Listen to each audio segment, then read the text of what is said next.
একটাই গাছ দুরকম ফুল দেখুন। হ্যালো ফ্রেন্ডস, একটা গাছে সিঙ্গেল পাপড়ি আর পঞ্চমুখী জবা, সিঙ্গেল পাপড়ি জবা আবার পঞ্চমুখী জবা।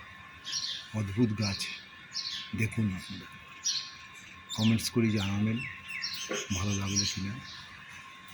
একটা গাছ, তাতে পঞ্চমুখী গাছ, সেই পঞ্চমুখী জবা হয়েছে প্লাস সিঙ্গেল পাপড়ি জবা হয়েছে একই ডালের মধ্যে।